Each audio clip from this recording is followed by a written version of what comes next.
Boa tarde a todos.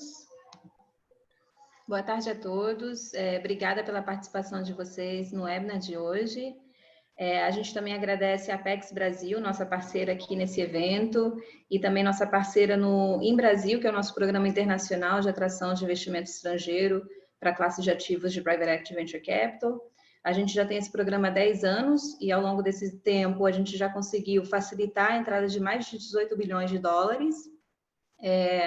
E a gente é parceira da Apex também na atração de CVCs internacionais ao Brasil, no incentivo de que corporações brasileiras promovam, iniciam, aumentem seus investimentos em inovação, muito em função do evento que eles fazem todo ano, que é o CV em Brasil.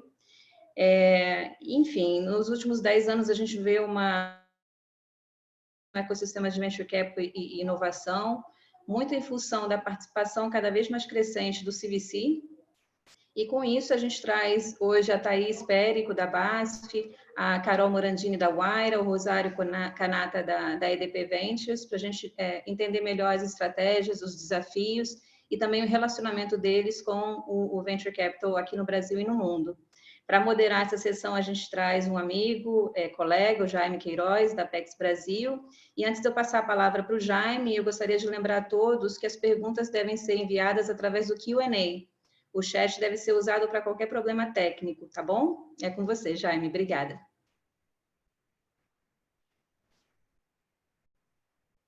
O assunto, o papel aí do... Desculpa, eu tenho dois botões aqui de mute, estava com os dois ligados. Olá a todos, bem-vindos. Obrigado aí pelo prestígio, obrigado ao BVCAP pela coorganização aí do evento. E obrigado aos nossos palestrantes também.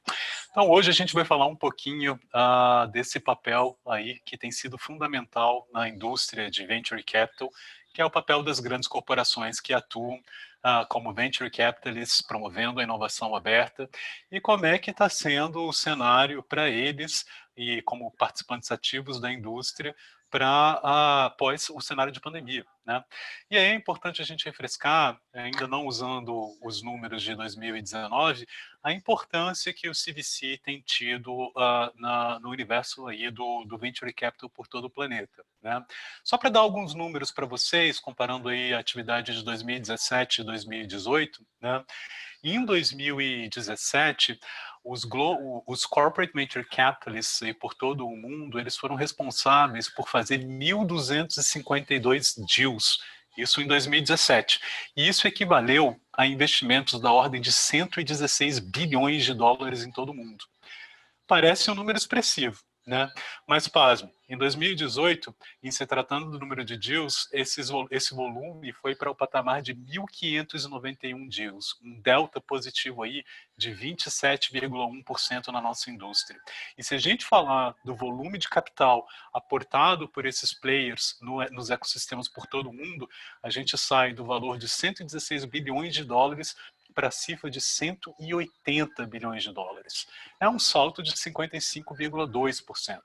Alguns de vocês podem estar curiosos sobre quais são os principais setores que esses corporates têm atuado. Aí alguns dados, né?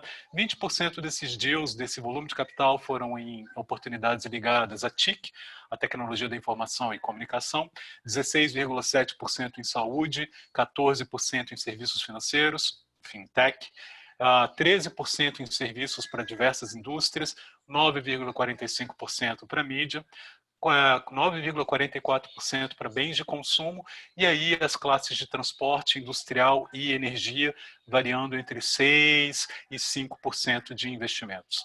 E hoje é por isso que a gente trouxe aqui os nossos colegas para dar essa multiplicidade e essa diversidade que toda essa indústria de corporate tem. Então a gente tem aqui como speakers os nossos colegas da Telefônica, da Wayra Brasil, a Carolina Morandini, a Thaís Périco, da BASF, gigante química e também com muitos negócios em agronegócios aqui no Brasil, e o nosso ilustríssimo Rosário Canata aí com deals nas atividades de geração e distribuição de energia. Para iniciar os nossos trabalhos e o nosso bate-papo, que eu espero que vocês aproveitem e gostem, eu gostaria de convidar que os nossos palestrantes façam uma rápida introdução sobre quem são, o que investem e quais são as grandes corporações que eles trabalham para. Ladies first. Carol, por favor. Oi, tudo bem, pessoal? prazer em estar aqui. Obrigada, BVCap e Apex, pelo convite. E é ótimo ver os nossos colegas CVCs que a gente viajou lá no começo do ano e a gente continua compartilhando bastante informação. Bom, eu sou a Carol, eu sou Head de Portfólio e Scouting, que é Startup Hunter, né, basicamente, pela Wayra. A Wayra hoje é o braço de investimento de inovação aberta da Vivo no Brasil e da Telefônica no mundo. A gente chegou no Brasil em 2012 como uma aceleradora e em 2018 a gente se reposicionou no mercado como um corporate venture. Essa mudança foi feita porque o ecossistema evoluiu como um todo aqui no Brasil, né? Quando a gente entrou em 2012, a gente falava muito, assim, as empresas ainda estavam no estágio muito iniciante e que seria mais difícil de fazer imediatamente negócios com grandes corporações. Ao longo do tempo, a gente viu uma evolução do ecossistema, mais aceleradoras e mais entidades, né, promotoras de inovação e investimentos entrando no mercado. A Wayra sentiu uma necessidade de mudar ou pivotar, como a gente chama no mercado, e a gente se tornou o Corporate Venture. Então, basicamente, o que a gente faz hoje a gente não só investe, mas a gente olha o que a Vivo tem de demandas, oportunidades, as grandes corporações, e tenta casar as duas coisas. Uma necessidade, uma oportunidade com o interesse da Wayra investir.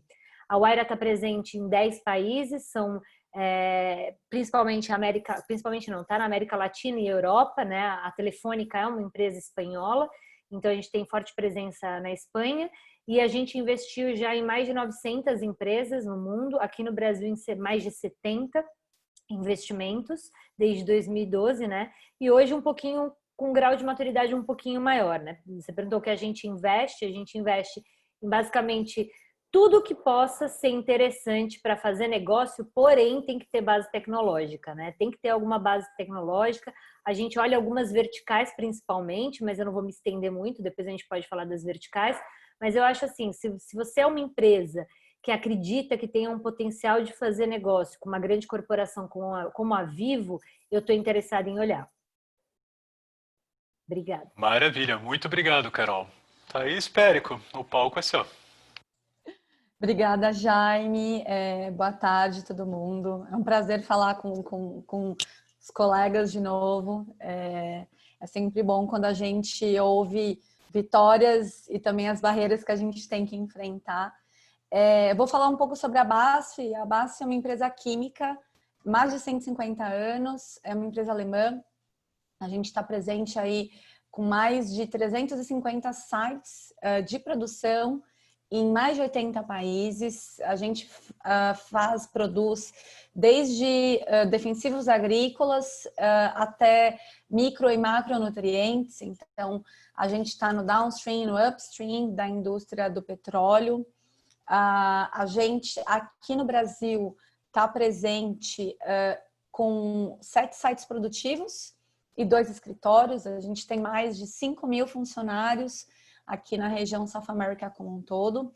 E eu hoje integro a equipe da BASF Venture Capital. A BVC, como a gente costuma chamar, ela foi fundada dentro da BASF em 2001. Ela é o braço de Corporate Venture, ou seja, o braço de investimento em startups da BASF. Desde 2001, a gente já fez aí mais de 50 investimentos. Hoje nós temos algo em torno de 25 investimentos ativos na nossa carteira e nós somos uma equipe global, né? Eu gosto de falar que, apesar de eu cobrir toda a região, nós somos uma equipe global, nós somos 14 pessoas só cobrindo startups e fundos de venture capital. Tenho colegas aí presentes fisicamente em escritórios na China, Estados Unidos, Índia, Israel, Alemanha. Eu aqui no Brasil, e hoje a gente procura investir em tudo aquilo que entendemos que faz parte indireta ou diretamente da indústria química e que colabora para o crescimento sustentável da nossa economia, né? Crescimento sustentável da nossa indústria. Crescimento sustentável não quer dizer sustentabilidade, né? Aqui a gente está falando de tecnologias que possam agregar valor para que a gente possa continuar produzindo mais e melhor, com menos recursos, com uma tecnologia mais eficiente. Para dar alguns exemplos da onde a gente investe, a gente procura startups que estão aí numa série Seed até um Series B, ou seja, um pouco mais maduro, né? Aquela startup que já tem os seus clientes, que já recebeu algum investimento, ou um pouco antes uma startup que está buscando testar a sua tecnologia, né? E a gente entra aí desde novas moléculas até, por exemplo, agricultura de precisão, até plataformas que ajudem na personalização da nutrição ou do cuidado com a saúde. Não vou me estender aqui também, que acho que a gente tem muito a falar, mas sobre a BVC e sobre a BASF, eu acho que é isso, para vocês todos terem contexto também do que a gente está falando. Muito obrigado, Thaís. Então aqui a gente já tem um grupo de origem espanhola presente em 10 países aí e com a poderosíssima rede de Wairas espalhada por todo o mundo, gerando inovação em diferentes programas e estágios de inovação, assim também como a gente tem a renomada alemã BASF, gigante da química, e hoje trabalhando muito aí também para poder oferecer soluções ligadas à nutrição. Mas a gente tem o nosso último palestrante para poder se introduzir à plateia, à audiência, que é o nosso digníssimo e velho amigo Rosário Canata. Rosário? Muito prazer, obrigado Jaime pela introdução, obrigado à BBCAP, né, pelo convite, e é um prazer compartilhar esse painel aqui, essa live, né, junto com o Jaime, né, velho amigo, aqui a Carol e a Thaís. Bom, então, dando uma introdução rápida sobre a EDP, não é todo mundo que conhece a EDP. A EDP é uma empresa, a Energia do Portugal, é uma empresa multinacional de origem portuguesa, presente em 16 países. Nós estamos presentes na cadeia inteira de valor da energia, né? Então, desde a geração de energia, através da geração solar, hidroelétrica, eólica, somos o quarto player mundial por capacidade instalada. A gente tem a parte de transmissão de energia, a gente tem mais de 1.400 quilômetros em construção aqui no Brasil, e também a parte de distribuição de energia, onde a gente distribui energia elétrica em Portugal, Espanha e Brasil, e só no Brasil temos 3,5 milhões de clientes. Bom, a EDP Ventures é o Corporate Venture Capital do grupo EDP. A EDP Ventures é presente já em Portugal há mais de 10 anos, mas a realidade brasileira é super nova, a gente tem 1 ano e meio de operação, mais ou menos. Nos últimos anos, a gente tem investido em cerca de 38 milhões de euros em 30 startups, né? Presente, maioria, Israel, Europa, Estados Unidos, e recentemente temos quatro brasileiras aqui, e logo mais vai entrar mais algumas. Qual é que é nossa tese?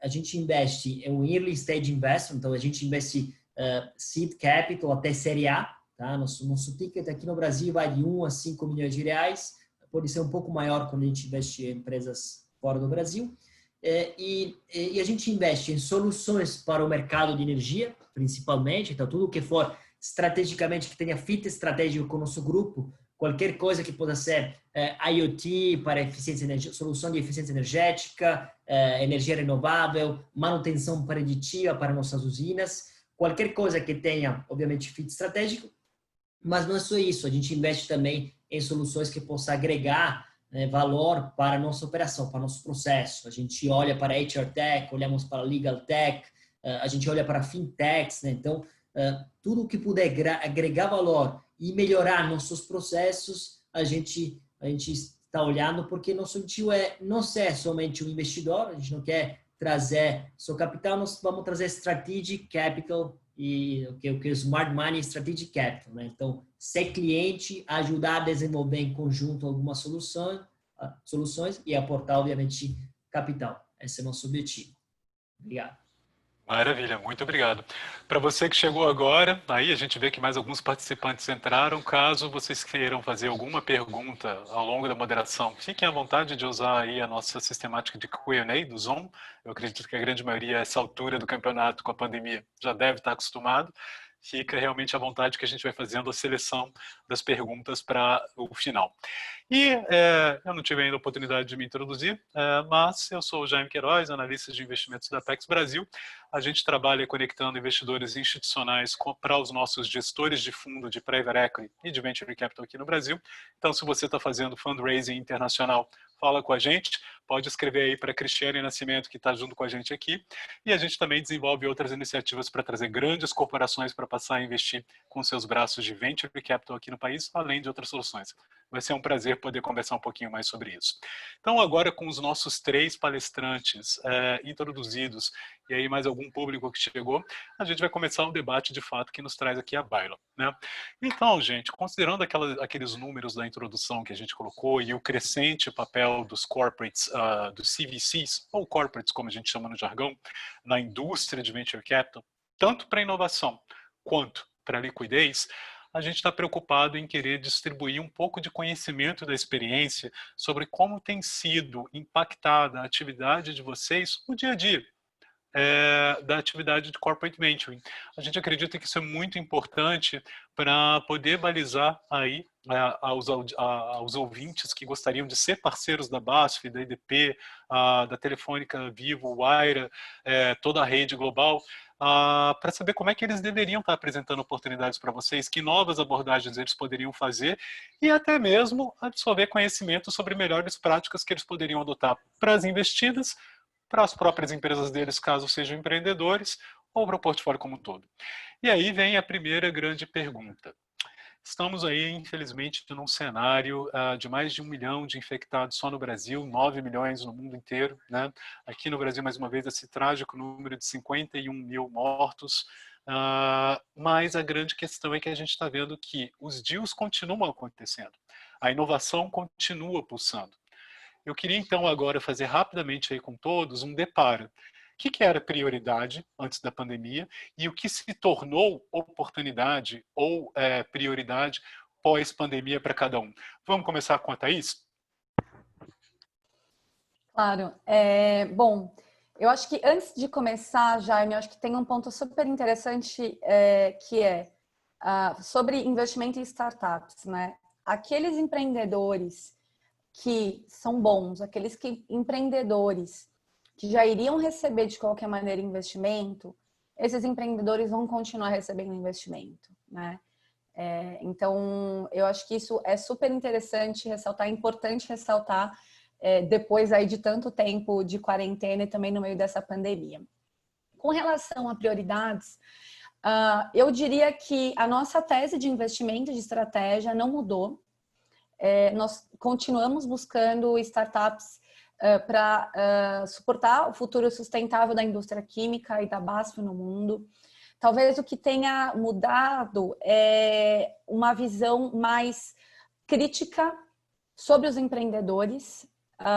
Então, acho que eu diria que a gente acrescentou um box na nossa checklist, né? Que é o poder de resiliência dos empreendedores frente às crises e também como que a solução de cada empreendedor conseguiria se ajustar rapidamente, com qual velocidade, aos diferentes níveis de alteração, seja econômica ou social, né? Que é o que a Carol já comentou, que é a capacidade do empreendedor de pivotar a sua solução. E algo que eu gosto muito de acrescentar também com relação a essa crise não falta dinheiro, não falta capital, né? Você já comentou, os investimentos continuam acontecendo. Eu acho que agora a gente está se readaptando a como a sociedade vai funcionar daqui para frente, né? Talvez aqueles empreendedores ou aqueles investimentos que estavam muito focados, por exemplo, numa operação que dependesse de um offline, numa operação que dependesse muito de um contato físico, né? Talvez isso que já era uma tendência, né? Ou seja, uma não tendência, né? Isso rapidamente já foi cortado. Então, tudo aquilo que a gente entendeu como tendência se adiantou. Eu acho que isso é importante e também é uma oportunidade para empreendedores, né? Que têm aí soluções nesse âmbito. E acho que um terceiro ponto também para ressaltar é a questão da globalização. Mais do que nunca, a gente precisa de soluções que consigam atender outros mercados. Porque numa crise como a gente está vivendo hoje, a gente consegue enxergar como bons empreendedores e boas soluções conseguiram rapidamente captar benefícios de outros mercados, por exemplo, enquanto essa crise tinha suas ondas ao longo das diferentes geografias do mundo. Entendi. Então, deixa eu ver se eu consigo sumariar. Ponto 1, menos offline, mais digital, menos jabuticaba, mais global. E, eventualmente, uma coisa que a gente sempre prezou em todas as áreas de conhecimento e atuação em empreendedorismo, muita resiliência. Rosário, essas foram as dicas da Thaís. Mas e da EDP? Quais foram? Quais foram as mudanças? Qual é o depara?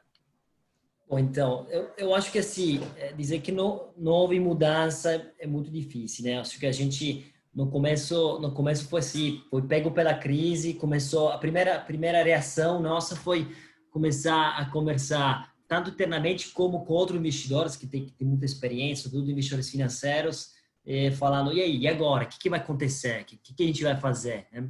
A gente notou que o investidor financeiro, né, pelo menos a maioria do que a gente conversou, foram os primeiros que tiraram o pé do acelerador, tá? Então, obviamente, começaram a segurar term sheet, começaram a segurar novos investimentos, obviamente, né, para entender onde isso fosse acabar, né, para entender o que estava acontecendo no mercado, não só no Brasil, mas no mundo.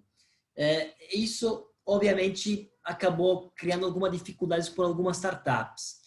O que a gente fez, né? A gente entendeu que não era o momento de fazer investimentos muito diferentes do que o nosso fit estratégico, tá? Não é o momento de fazer investimentos que a gente deveria talvez testar e demorar talvez um tempo, né, para conseguir fazer piloto. É o momento para ser um pouco mais conservador, tá? Portanto, investir no que é mais óbvio, né, para EDP. Então, o que tem fit estratégico puro com EDP ainda faz sentido, o que for muito distante um pouco menos. E outra coisa, a gente viu que nossas startups, né, obviamente, foram afetadas pela crise, nosso portfólio, tanto aqui como lá fora, né? Com certeza, uma boa parte delas conseguiu se reinventar e conseguiu continuar a trabalhar mesmo durante a crise, né? Porque startups foram muito mais rápidas, né, para se realocar remotamente, está muito mais acostumada a trabalhar digital, né, do que uma grande corporação. Nós estamos aqui, todo mundo em home office há 100 dias, né? A operação não mudou, mas teve ajustes que tiveram que ser feitos. As startups conseguem fazer esses ajustes muito mais rápido. Portanto, essa startup do nosso portfólio, a gente começou a monitorar ela muito mais de perto, né, do que no passado. Se antes a gente fazia uma reunião, quick calls semanal, uma reunião mensal, a gente agora tenta fazer reuniões mais aprofundadas, monitorando caixa, por exemplo, semanal, tá? Com algumas delas, para ajudar a tomar as melhores medidas, né? Nessa fase. E, sobretudo, a gente está ali olhando como corporate, o que a gente pode ajudar. Ou seja, a gente, talvez comparado com o financeiro, a gente pode, eventualmente, tomar decisão estratégica em longo prazo, em fazer um apoio emergencial a uma startup. A gente pode avaliar isso. Tá? Não em todas, obviamente, aquela que fizer sentido. Mas uma vantagem que nós temos, por exemplo, como corporate, que a gente que a gente deveria sempre ser uma prioridade, mas que a gente acabou focando mais, é conseguir contrato com nossas startups, com nossas investidas. Tá?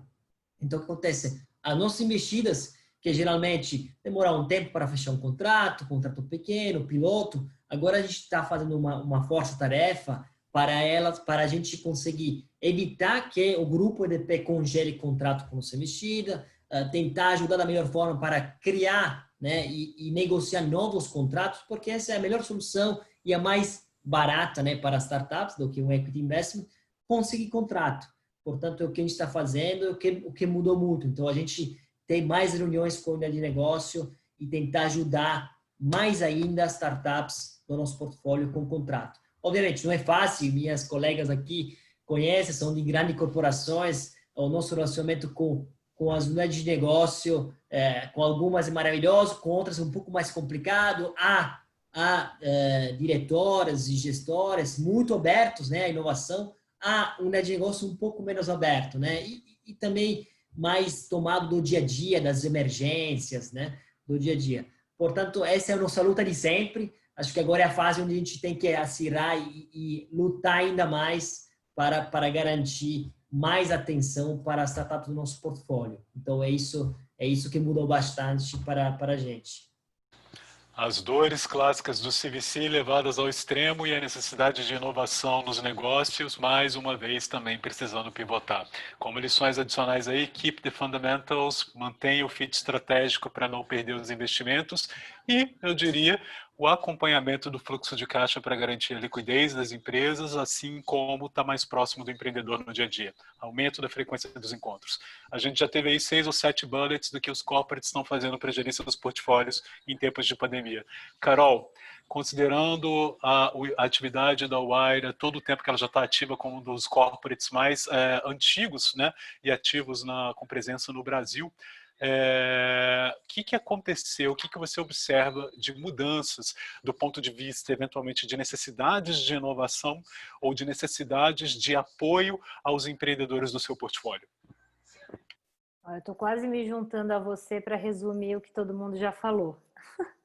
Porque não é muito diferente, né? Eu acho que, assim, uma coisa interessante de ser de uma multinacional é que tudo começou na Europa antes de chegar no Brasil. Então, você começa a ver vindo, né? 2 meses antes, eles já estavam ali fechados. Quer dizer, eles estavam um mês inteiro em lockdown antes da gente entrar. Então, você já começa a preparar algumas coisas e já no dia quase -1, digamos assim, eu já estava conversando com as startups, entendendo o que elas estavam fazendo, perguntando do caixa, juntando todo mundo, fazendo reuniões com elas. A gente sempre faz reunião, eu faço, né, assim, mesmo trimestral, a gente tem um reporte para fazer. A Wayra, como o investimento da Wayra é minoritário, a gente tem um investimento menor, a maioria das nossas startups, elas já foram investidas por algum VC, né, algum Venture Capital. Então, a gente geralmente foi o ticket inicial da startup. Então, elas também já têm uma Kazek, Value Capital, Canary, já tem outros investidores no cap table, né, na participação acionária. Então, você vê que existe uma força de todo mundo vai em cima delas para entender como está o caixa. Então, elas acabam tendo que reportar para muita gente e se preparam.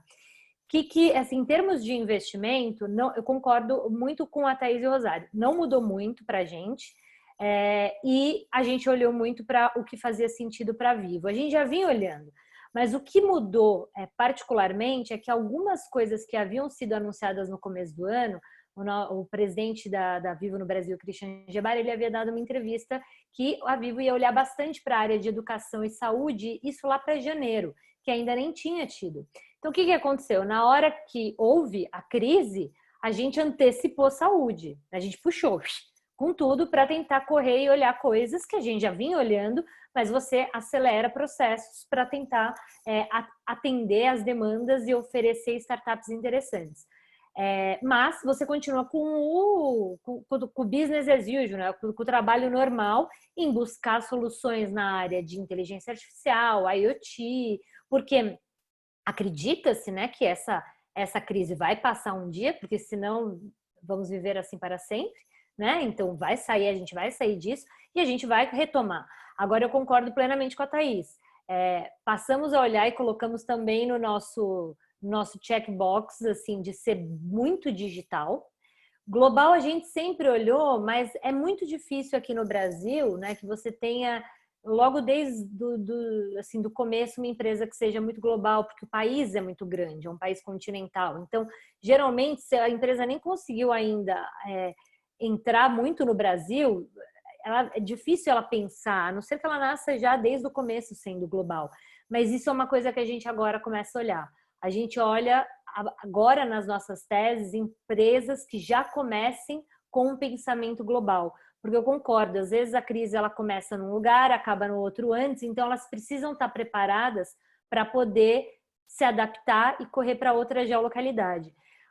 As nossas empresas, da Wayra Brasil, no caso, a gente tem um portfólio muito bom E, né, por sorte ou por escolha, a gente no Brasil não teve muitas investidas na área de turismo, hotelaria e tal, então a gente não teve muito impacto direto nessas startups. A gente tem muito SaaS, muita empresa para eficiência operacional de grandes empresas, alguns B2Bs como games, que foram impactados positivamente, ou empresas como o streaming, que também foram impactadas positivamente. Outras seguraram o caixa e conseguiram trabalhar um plano de contingência. O que eu vi muito de interessante foi que as startups que mais rapidamente sentaram e criaram um plano de contingência, pensando assim, bom, se a partir de amanhã, né, porque a gente entrou mais ou menos no final de março em lockdown, se a partir de abril a gente tiver 0 receita, quanto tempo a gente aguenta? Se a gente cair metade, se a gente cair 20%. Então, eles desenharam cenários. Essas que conseguiram desenhar cenários, elas têm se mantido melhor do que outras. Mas isso também vai muito de acordo com o grau de maturidade de cada empresa.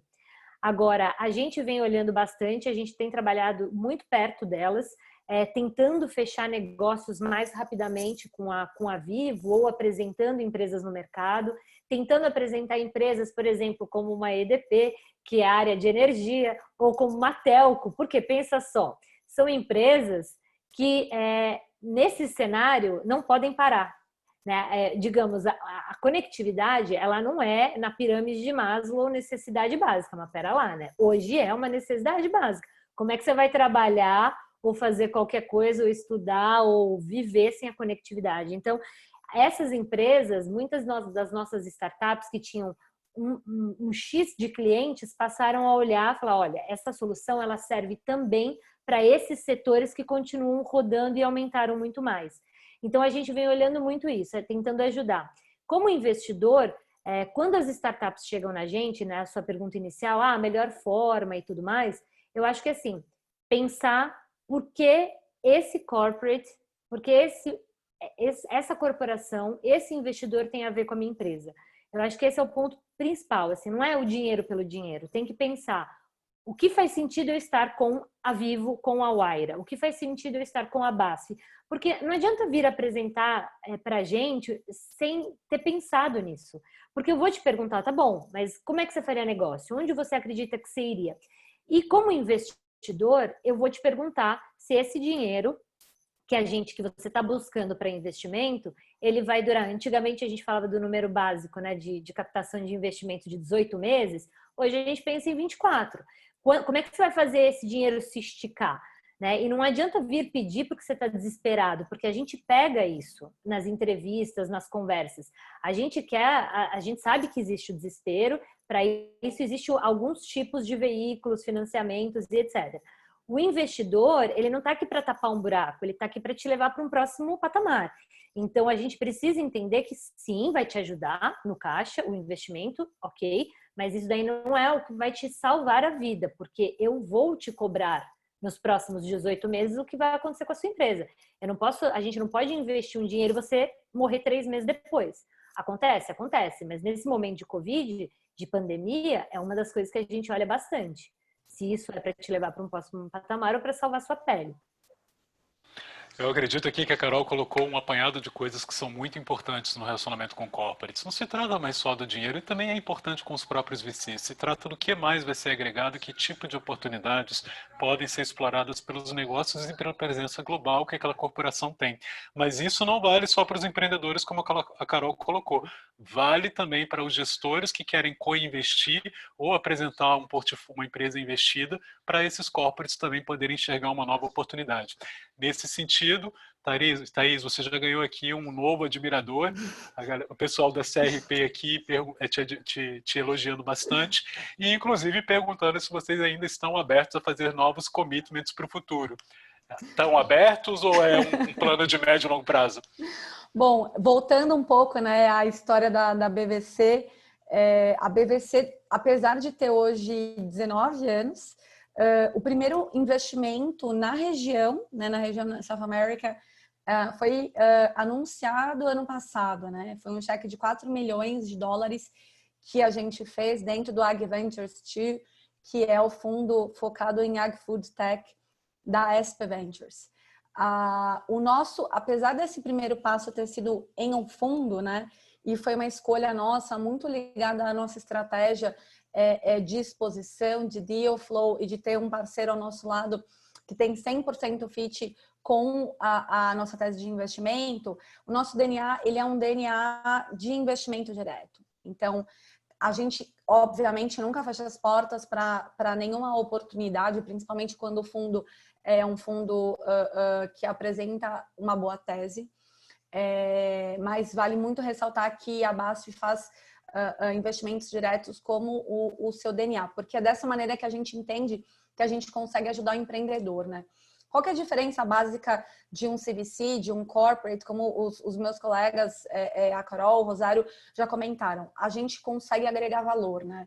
A gente consegue, por exemplo, num tempo de crise como que a gente está vivendo, fazer um esforço para apresentar mais clientes, né, para as startups onde a gente investe. A gente consegue, num tempo de crise como esse, fazer um esforço para dentro de casa ajudar aquele empreendedor a pivotar ou mesmo a utilizar a sua solução para um outro segmento, um outro problema. Eu tenho um exemplo super bacana, uma empresa que ela faz um dispositivo que ajuda a detectar algumas coisas, como se fosse um dispositivo que você pluga no dedo, né? Como aqueles de medir pressão. Mas esse dispositivo inicialmente foi projetado para ajudar, por exemplo, na detecção de alguns problemas relacionados ao sono.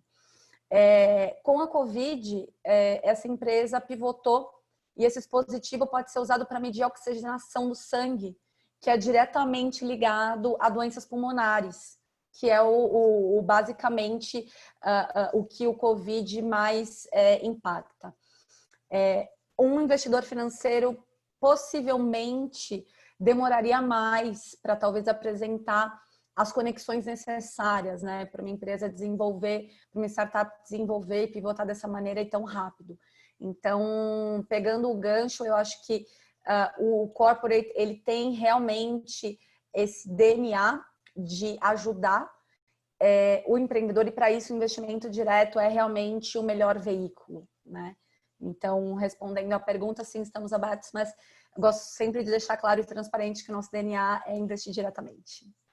Maravilha. E eu acho que você sumariou tudo, né? Além de já ter linkado aí uma situação em que um corporate consegue pivotar rapidamente uma empresa por ter todo o arsenal de P&D e demais equipes técnicas para fazer com que essa nova solução chegue a um novo patamar de validação, você acabou de justificar a razão pela qual ali em 2014 a Apex Brasil enxergou essa oportunidade de trabalhar com corporates e trazê-los para o ecossistema brasileiro, que foram nada mais que duas razões. Número um, a gente precisava trazer mais liquidez para o ecossistema brasileiro e para os portfólios dos nossos gestores. E número dois, a gente precisava dar mais chance para os empreendedores de Deep Tech para que pudessem validar mais rapidamente e ter acesso a capital ao grande risco das inovações que eles apresentam, né? Esse papel do corporate é fundamental. Rosário, pegando um gancho que a Carol e que a Thaís colocaram aqui, a EDP, como é que tem sido essa rotina de conseguir ser um grande tracionador, né? Trazer grande tração ao seu portfólio via as oportunidades de contrato com a própria EDP ou com seus clientes ou com seus fornecedores? Isso tem acontecido? Isso tem sido acelerado ou tem sido um desafio em tempos de pandemia? Acho que com certeza, acho que isso é sempre um desafio, tá? Então quando a gente entra numa empresa, a gente entra com o objetivo de ajudar, de fechar contrato, mas a gente não consegue garantir aquele famoso best efforts, né? Para a gente conseguir o máximo, o melhores esforços para conseguir isso. Mas como eu disse anteriormente, acho que agora nessa fase, hoje eu posso dizer que 100% das startups investidas pela EDP Ventures Brasil tem contrato com o grupo EDP, tá? Isso não é o caso, por exemplo, para nossas empresas EDP Ventures em Portugal, né? Que tem empresas globais, e a gente tem uma empresa que virou unicórnio, né? No portfólio, uma empresa de cybersecurity que nem sequer tem contrato com o nosso grupo, né? E é um caso, a gente tende sempre a ajudar as empresas, mas em alguns casos a gente não consegue fechar isso num prazo curto, né? Portanto, acho que nessa fase de pandemia, sim, a gente está mais próximo, a gente tem ajudado nossas empresas investidas, a gente tem tem ajudado, por exemplo, sabe, botar aquele fast track para compras, né? Então, conversar com o pessoal de compras, olha, está negociando isso, está sendo negociado, pode apoiar essas empresas, porque essa empresa faz parte do grupo, é um grupo de investir, então é um trabalho que a gente tem feito. E eu acho que aqui entrando um pouco no que falou a Thaís aqui, sobre investimento direto e investimento através de fundo. Acho que aqui que a gente, acho que quando o corpo de VC entra diretamente na startup, acaba criando uma proximidade com a empresa, né, que é muito maior, ou seja, tanto conosco como com as áreas de negócio, que acaba depois facilitando esse relacionamento, facilitando fechar contrato, né? Eu entendo assim que um equilíbrio, né? Ou seja, nada contra, a gente já fez investimentos em fundo no passado, né? Mas investindo diretamente, todo o processo de investimento, o reporte mensal, a visibilidade que as startups acaba conseguindo dentro do grupo, isso vai ajudar na hora nesses períodos, né? Ou seja, todo mundo vai lembrar mais rápido de uma empresa que foi mexida pela Venture, que pode ajudar, por exemplo, a reduzir custos operacionais, que pode ajudar a trabalhar mais digital, etc. Então, assim, acho que é assim que ajuda melhor. Então, o corporate que investe em fundo, né? Acho que é uma decisão estratégica, às vezes é uma decisão para gerar de flow, para aprender a trabalhar, né, no novo mercado, né, para conhecer o novo mercado, mas às vezes o corporate se distancia um pouco, né, da startup, né? Enquanto o corporate que mexe direto, né, acaba tendo o relacionamento mais próximo e ajudando mais nessa fase, com certeza é o que vai acabar ajudando mais, né, do que um investidor financeiro. Eu vou parar de sumariar todos os pontos das conclusões de todos, porque senão a minha lista aqui, pelo que eu estou contando, já está no item 15 e 18 e eu ficaria sacal. Mas, Carol, a gente tem aqui uma ouvinte nossa, que é a Gabriela Munhol. A Gabriela trouxe à baila aqui um tema que é bem pertinente à Thaís e ao Rosário por natureza, pelas próprias atividades de inovação que eles estão olhando, mas eu queria muito ouvir as tuas impressões aí como uma grande líder de ecossistema que atua desde os tempos do Startup Brasil, né? A Gabriela pergunta, vocês buscam também por startups que possam solucionar questões sociais ou ambientais da própria empresa ou de stakeholders? Ou seja, vocês estão olhando para oportunidades de impacto? Como você vê que tem sido as grandes corporações essa questão de olhar para empresas de impacto? A questão da pandemia trouxe à baila a discussão dos investimentos dos negócios de impacto? Bom, eu acho que todos nós buscamos empresas de impacto. Eu acho que assim, sempre se busca, e como eu falei, a gente olha para qualquer área. E se você for pensar na Vivo, a Vivo tem uma área muito grande de sustentabilidade. Se a gente pensar em celular e devices, a gente está falando aí de, né, o lixo eletrônico, então tem uma área muito importante. A gente tem algumas startups de recuperação de crédito, como a Quero Quitar, que ajuda muito a pessoas de forma anônima conseguirem renegociar dívidas. Então, dependendo do impacto social ambiental, a gente olha assim. Eu acho que, de novo, tem que ver o que tem potencial de negócio de fazer com a Vivo ou com uma grande empresa, e tem que ter base tecnológica. Eu vejo muitas coisas interessantes de sustentabilidade, mas que não tem uma base tecnológica clara. Tem um site de coleta. Isso é muito legal, mas isso não vai ser o que a gente vai conseguir fazer você escalar e tornar essa plataforma uma grande plataforma. Então, sim, a gente olha, mas precisa ter tecnologia embasada e, apesar do impacto, a empresa ela precisa pensar que investidores buscam retorno do investimento. Então, ela tem que ser lucro e não é, de novo, não é passar por cima, o lucro pelo lucro, não. Você está criando impacto, está gerando impacto, porém, você também precisa pagar as contas como empreendedor. Então, você tem que criar uma empresa que seja lucrativa também, além de sustentável. Então, sim, a gente olha, pensando, faz sentido apresentar para Vivo, faz sentido mostrar para a Telefônica, a gente olha. E aí, até para só puxar ali da resposta deles dois na questão anterior, a Wire faz investimento direto. O nosso investimento é menor. Mas a gente tem o Telefônica Ventures, né? A Telefônica é uma corporação que há muito tempo já investe em inovação, então tem a Telefônica Ventures, que é um fundo maior, e aí tem que ter muito a ver com o core, e por core business eu não digo que tem que ser telco, mas tem que resolver uma dor profunda e um sponsor VP.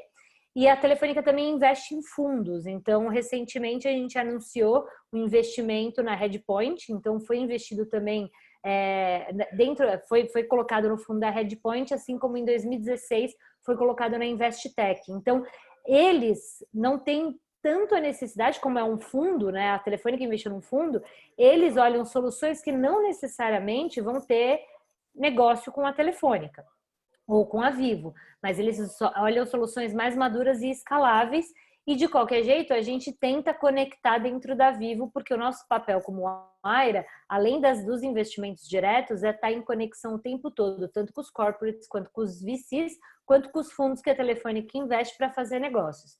Então, eu acho que eu vou deixar essa pergunta mais para os dois, mas sim, a gente olha impacto.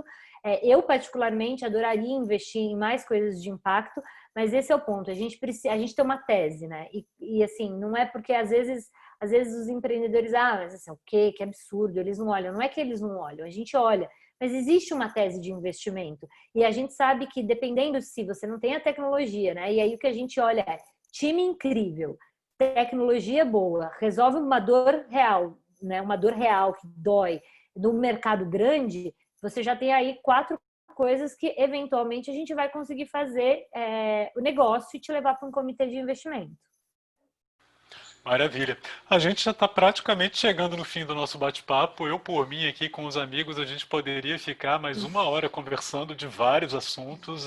Eu vejo que o colega Pedro Rio, aí da audiência, gostaria de fazer uma pergunta. Pedro, pega aqui embaixo na sua tela no Zoom e faz a sua pergunta aqui no módulo Q&A. Só com a mãozinha, infelizmente, eu não vou poder te ajudar. E vai ser um prazer poder ouvir a sua pergunta, e mesmo que a gente não consiga responder ao vivo, a gente te manda por e-mail depois com as considerações dos nossos participantes. Bom, como eu disse, a gente está quase acabando, correndo o risco de estourar um pouquinho, mas se vocês gostarem do bate-papo, fica aí mais 2, 3 minutinhos.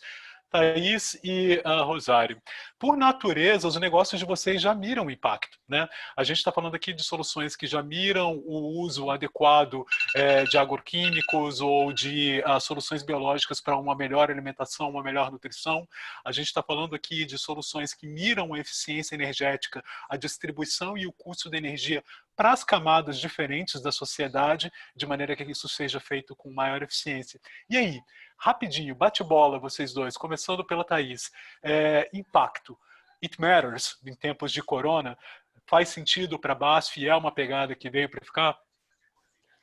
Olha, de maneira bem rápida, eu diria que concordo com o que a Carol começou a introduzir. Impacto sempre está no nosso checklist, no sentido de que, obviamente, a gente nunca vai investir numa empresa que tem um impacto negativo, seja ambiental ou social. Acho que esse é o primeiro ponto. Então, é uma questão de a BASF, né? A BASF trabalha assim. O segundo ponto, sobre se a gente investe em empreendedores que tenham soluções de impacto social, de impacto ambiental, isso tem que estar relacionado à nossa tese de investimento, né? Então, o que eu diria para o empreendedor é: você está trazendo um novo modelo de negócio para algum dos segmentos químicos da BASF? Se sim, iremos olhar. Você está apresentando talvez uma nova molécula que tem a ver com nutrição animal, nutrição humana, que tem a ver com personal care, ou com algum dos outros inúmeros segmentos, iremos olhar. Agora, se você, empreendedor, tem uma solução, por exemplo, que é algo que a gente já trabalha. Eu tenho um empreendedor que apresentou um sistema de blockchain para a questão de rastreio de reciclagem, e dessa maneira você consegue utilizar os créditos, né, de reciclagem. Super interessante. Mas a maneira como o business é montado, ele não é escalável o suficiente para ser encarado por um corporate venture como a BASF. Então, o que a gente faz? A gente indica para uma unidade de negócio, né? Esse empreendedor, por exemplo, é uma startup que já está trabalhando com a Souvenir, que é uma das marcas de uma unidade de negócio da BASF.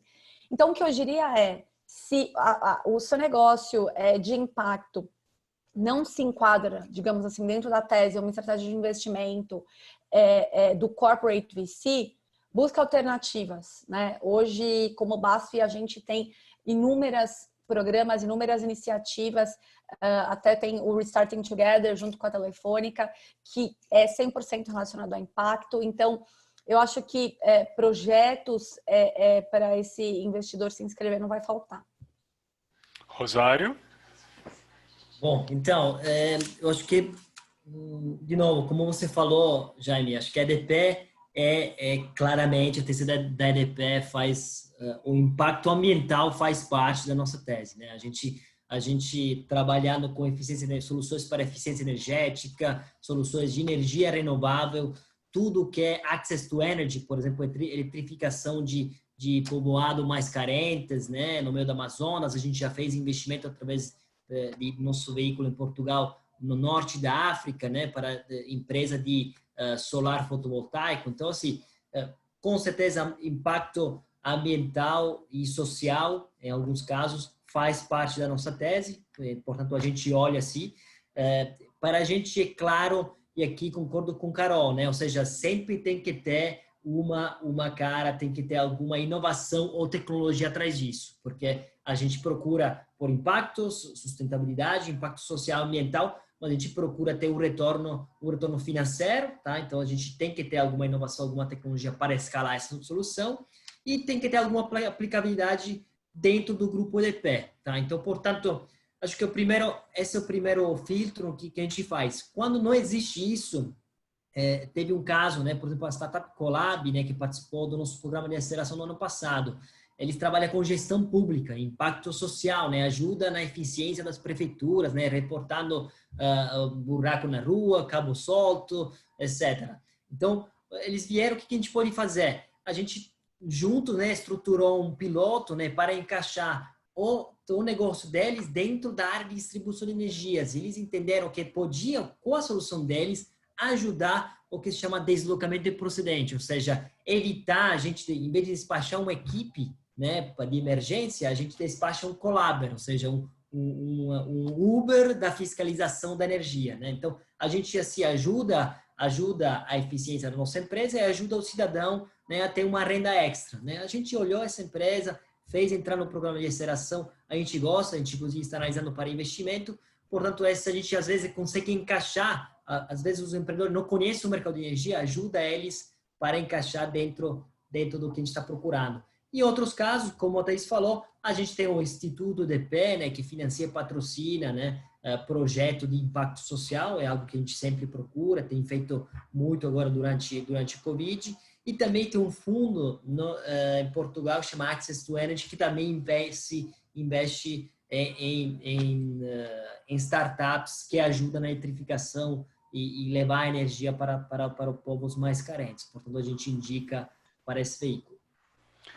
Mas mais considerações vão ficar para o nosso próximo painel. Já vamos selecionar o tema e marcar daqui a 1 ou 2 meses para trocar mais umas figurinhas sobre isso daí. Muito rapidamente, Carol, um case da Wayra Brasil que se destacou, um nome apenas, talvez um número que você queira compartilhar de crescimento e suas considerações finais. Não acho justo falar de um só, não. Vou falar muito rápido de vários. Não, realmente impactado positivamente nesse momento a NetHome. A NetHome é em streaming ao vivo, então realmente eles tiveram que até contratar a gente, porque, bom, a gente está falando aqui pelo Zoom, né? O mundo lives, webinars, streamings e etc. bombardeou. A gente tem a Benquer. A Benquer é uma solução, um app que conecta... na verdade, é um plano de saúde muito mais facilitado e que eles abriram por 6 meses psicólogos gratuitos na plataforma. Então, é uma plataforma bem bacana para conectar. A gente tem muitas outras, mas entra no site da Wayra. A gente também tem o blog do Medium da Wayra, onde a gente colocou todas as empresas. A GUP, que abriu o recrutamento para grandes marcas, que precisaram contratar como supermercados e tal rapidamente, né? Já que muita gente acabou perdendo emprego. Muitas outras empresas. A gente tem 35 em portfólio atualmente e nosso portfólio, como eu disse, foi muitas impactadas positivamente, outras, a maioria ficou neutra, e o mais curioso que a gente vem conversando é que, num primeiro momento, houve o desespero, e agora a gente sente que os negócios voltaram a acontecer. Então, as empresas, elas estão sendo cada vez mais procuradas, né? E assim, bom, depois da tempestade sempre vem o sol e a abundância. Então, a gente virá, na crise onde a gente vê grandes empresas surgirem, né? Airbnb, Uber surgiram em crises. Então, aqueles que conseguirem ser fortes sairão melhores disso, pode ter certeza. Obrigado. Thaís, BASF Global, BVC Brasil, uma empresa de portfólio que tem se destacado nesse ambiente pelo crescimento, pela oportunidade, e suas considerações finais. Bom, acho que BVC Brasil, como eu falei, o primeiro investimento foi feito ano passado, num fundo, então eu não teria um case da BVC, mas eu quero trazer um super bacana, que é o que a BASF aqui no Brasil utiliza. A gente trabalha com uma startup do agro, que chama BART Digital. Eles basicamente trazem uma solução de digitalização para toda a papelada envolvendo barter, que, para quem não sabe, é basicamente um dos principais, digamos assim, meios de pagamento entre o comprador, que é o fazendeiro de insumos, por exemplo, defensivos agrícolas da BASF, e a BASF. Essa papelada toda sempre foi física. A BART Digital vem trazendo aí uma solução digital, então algo que necessitava às vezes 60, 90 dias, digitalmente você consegue fazer em um. Mas a gente tinha muita resiliência, digamos assim, de cartórios e de outras instituições um pouco mais tradicionais. Quando surgiu a crise, a gente, na verdade, tem uma fila de espera hoje de cartórios para conseguir entrar na BART Digital e fazer com que os seus negócios não parem, né? Esses negócios de cartório que dependem basicamente dessas transações. Então, é um exemplo que eu gosto de trazer. São os empreendedores super bacanas. A gente está olhando, claro. E eu acho que, no mais, a BASF ela tem um compromisso muito forte com a questão de crescimento sustentável. Então, eu deixo aqui o meu recado para empreendedores e mesmo colegas aí do Venture Capital, Corporate Venture Capital e outros VCs. Deem uma olhada no nosso site. A gente está dentro da plataforma da BASF, ou mesmo via LinkedIn. A gente não parou, muito pelo contrário. Acho que essa crise, esse momento que a gente está vivendo, fez a gente repriorizar e trabalhar de uma forma muito mais assertiva agora. Então, fica aí meu recado. Muito obrigado. E, Rosário, um case, uma mensagem final? Bom, eu acho, prefiro só mencionar algumas startups assim, acho que é interessante. Nossas startups todas, por exemplo, o Idelphos, o Tom Rock, trabalha com dados, né? Não precisam ir diretamente ao local ou ao cliente para fechar um negócio ou para performar. Portanto, elas continuaram trabalhando no meio das dificuldades, né? Elas oferecem soluções de manutenção preditiva, né? Ou Big Data e Analytics que ajudam a criar mais eficiência. Portanto, a princípio, as empresas hoje acabaram escolhendo as soluções deles nessa fase. Inclusive, também, acho que é importante mencionar, o dólar, essa disparada do dólar, ajudou as soluções brasileiras a serem muito mais competitivas, né? Ou seja, os grandes fornecedores de manutenção preditiva ou outras plataformas de AI estrangeiras em dólares ficaram muito caros. Então, isso ajudou algumas startups do nosso portfólio a crescer nessa fase. Tem o caso da Colab também, né? Que vou repetir aqui. Eles, nessa fase, não queriam incentivar as pessoas a ir na rua, né? Para tirar fotos. Então, eles agora utilizaram a base de clientes deles para criar formulários, fizeram uma parceria com a EpiTrack e criaram o Brasil Sem Coronas, né? Então, uma parceria para trabalhar e ajudar as prefeituras na mapa de contágio do coronavírus no Brasil, né? Então, foi uma forma de pivotar, né, o próprio negócio nessa fase. E acho que também, ultimamente, acho que do portfólio global, a gente teve a Define Crowd, que é uma empresa onde a founder e CEO é uma mulher com uma experiência sensacional. Ela conseguiu levantar, no meio da pandemia, $50 milhões, o que acho que é algo que é um destaque para a gente dar. Caros, com isso, já com o tempo estourado, uma pena, a gente vai estar encerrando aqui o nosso webinar.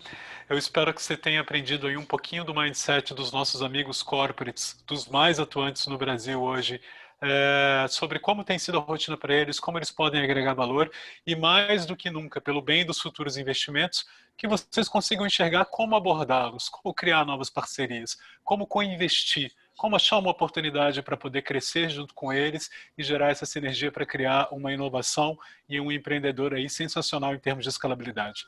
Mas a gente vai poder disponibilizar depois essa nossa webinar aqui via YouTube, se eu não me engano, o link. A BVK provavelmente deve mandar uma mensagem com o link disponível. E eu aproveito a oportunidade para, mais uma vez, agradecer a nossa audiência e aos nossos palestrantes. Muito obrigado. Obrigada. Obrigado. Obrigado a todos. Obrigado.